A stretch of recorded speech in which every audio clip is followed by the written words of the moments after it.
বিসমিল্লাহির রহমানির রহিম। অতএব আমাকে এবং আপনাকে জানতে হবে জীবনের লক্ষ্য এবং উদ্দেশ্য কি।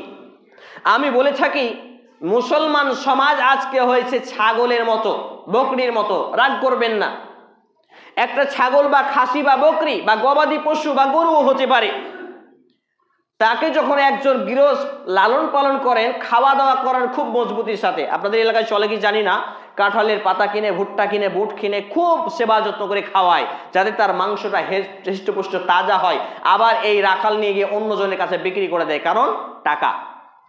এটা হচ্ছে ব্যবহার, এটা হচ্ছে ব্যবহার করা, ইউজ করা। তো আমাদের মুসলমানরা হয়েছে এই মতো, এই গরু ছাগল বকরির মতো। এদেরকে অন্যরা ইউজ করে, ব্যবহার করে, যতক্ষণ প্রয়োজন ততক্ষণ ব্যবহার করলো, তারপরে ছুঁড়ে ফেলে দিল। এই হচ্ছে মুসলমান সমাজ, কারণ তারা শিক্ষা বিষয়ে সচেতন নয় এবং তারা জীবনের লক্ষ্য এবং উদ্দেশ্য সম্পর্কে সচেতন নয়। তা আমার এবং আপনার জীবনের লক্ষ্য এবং উদ্দেশ্য কি? আল্লাহ রাব্বুল আলামিন একাধিক আয়াতে কারিমায় বলেছেন কথাগুলো, তার মধ্যে আমি 2-4টি আয়াত উদ্ধৃতি দিয়ে আলোচনা গুটিয়ে ফেলবো। আমরা যদি দেখি সূরা আন-নিসা 4 নম্বর সূরা 36 নম্বর আয়াত, আল্লাহ রাব্বুল আলামিন বলছেন ওয়া আবুদুল্লাহ ওয়া লা তুশরিকু বিহি শাইয়্যা, আর তোমরা আল্লাহর ইবাদত করো আর তার সঙ্গে কাউকে শরীক করো না। সুবহানাল্লাহ। তাহলে আল্লাহ তাআলা আমাকে এবং আপনাকে লাকাদ খালাকনাল ইনসানা ফি আহসানি তাকওয়িম, অর্থাৎ সূরা 3 95 নম্বর সূরা 4 নম্বর আয়াতে যে কথা বললেন যে এই তামাম আসমান আর জমিনের মধ্যে যত মাখলুক রয়েছে, সৃষ্টি রয়েছে, সবার সেরা করে আল্লাহ তাআলা আমাকে এবং আপনাকে সৃষ্টি করেছেন। এর কারণটা কি? ওয়া আবুদুল্লাহ ওয়া লা তুশরিকু বিহি শাইয়্যা, তোমরা আল্লাহর ইবাদত করবে আর তার সঙ্গে কাউকে শরীক করবে না, অংশীদারিত্ব বানাবে না। এবার বলুন, আল্লাহর ইবাদত করতে কিসের প্রয়োজন হয়? জ্ঞানের প্রয়োজন হয় না ভাইরা? আল্লাহর ইবাদত করতে জ্ঞানের প্রয়োজন হয়। ওয়ালা তুশরিকু বিহি শাইয়্যা, আর তার সাথে শরীক না করার জন্য শিরক কি এটা জানতে হয়, মানে এটাও জ্ঞানের মধ্যে সীমাবদ্ধ। তাহলে আজকের মুসলমান সমাজ শুধুমাত্র ইবাদতটাকে মসজিদ কেন্দ্রিক বানিয়ে ফেলেছে। সময় পেরিয়ে গেল 5 মিনিট থেকে 7 মিনিট সময় নেব, কেউ বিরক্তি ফিল করতে পারবেন না। অর্থাৎ আজকের মুসলমান সমাজ আল্লাহর সাথে শিরক করা কি এগুলো বোঝে না, আর ইবাদত শুধু মনে করে মসজিদ ভিত্তিক ইবাদত, নামাজ পড়া, রোজা রাখা, এইগুলো ইবাদত।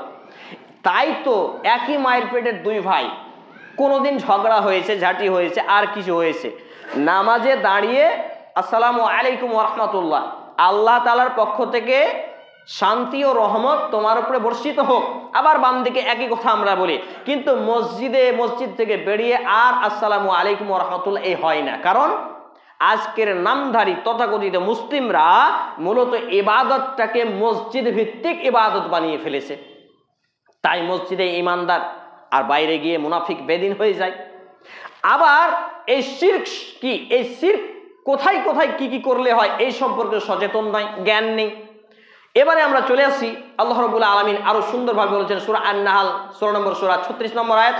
এছাড়াও আল্লাহ তাআলা আরো সুন্দরভাবে জানিয়েছেন, যেটা আমি দ্বিতীয় খুতবার পরে 2 নম্বর আয়াতে কারিমে আপনাদের সামনে পাঠ করেছি, সূরা আজ-জারিয়াত 51 নম্বর সূরা 56 নম্বর আয়াত, ওয়া মা খালাকতুল জিন্না ওয়াল ইনসা ইল্লা লিয়াবুদুন, অর্থাৎ আমি মানুষ আর জিন জাতিকে একটি মাত্র লক্ষ্য এবং উদ্দেশ্যে সৃষ্টি করেছি, ইল্লা লিয়াবুদুন, তারা কেবল আমার ইবাদত করবে আর অন্য কারো নয়। তাহলে এবার চিন্তা করুন, আল্লাহ তাআলা আমাকে এবং আপনাকে যেই লক্ষ্য এবং উদ্দেশ্যে সৃষ্টি করলেন সেটা ছিল কি? ইল্লা লিয়াবুদুন, দাসত্ব করা। কার দাসত্ব? আল্লাহর দাসত্ব, আল্লাহর গোলামি করা। এখন কোন মানুষ যদি আল্লাহর দাসত্ব, আল্লাহর গোলামি, আল্লাহর প্রশংসা, আল্লাহর ইবাদত করা ছেড়ে দেয়, সে অন্য কারো না কারো দাস গোলাম হয়ে যাবে। তাই তো আমরা দেখতে পাই একটা মানুষ ভোর 4টা থেকে নিয়ে রাত্রি 11টা 12টা পর্যন্ত দুনিয়া অর্জনের প্রতিযোগিতায় থাকে। দুনিয়াকে ডেভেলপ করার জন্য, দুনিয়াবী জীবনকে পরিচালনা করার জন্য, সুন্দর স্বাচ্ছন্দ্যে কাটানোর জন্য সে একবারে নির্দ্বিধায় বিভিন্ন কষ্ট করতে থাকে।